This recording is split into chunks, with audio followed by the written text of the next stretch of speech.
According to the Gun Violence Archive, there have been over 200 mass shootings, defined as 4 or more people injured or killed in the United States in 2022 alone.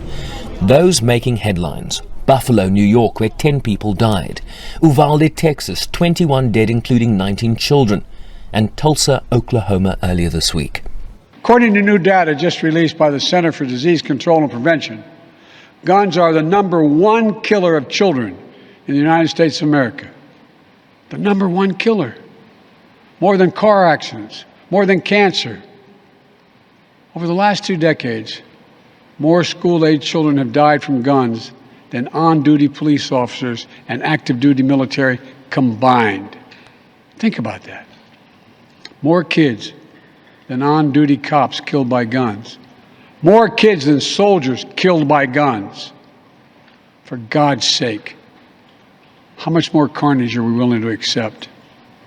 How many more innocent American lives must be taken before we say enough, enough?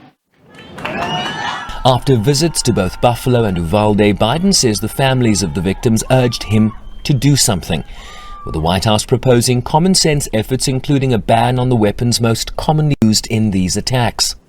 We need to ban assault weapons and high-capacity magazines.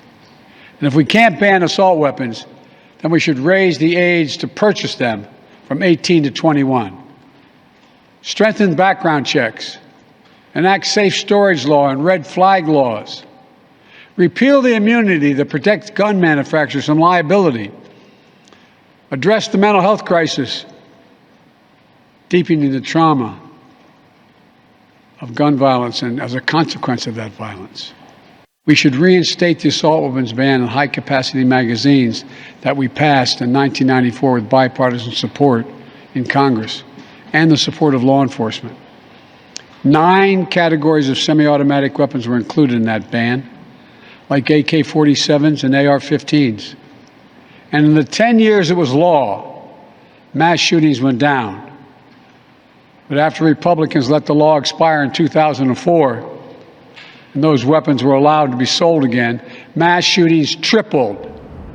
The House Judiciary Committee on Thursday approved gun control legislation called the Protecting Our Kids Act that would raise the legal age to purchase certain semi-automatic rifles from 18 to 21, and a buyback program for high-capacity magazines, among other measures.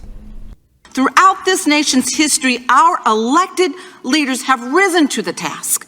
And we have the opportunity to do this again right now as a nation, to do the right thing and address this moment in history. Because this is the time right now. This is the moment. It may be the only moment that we have.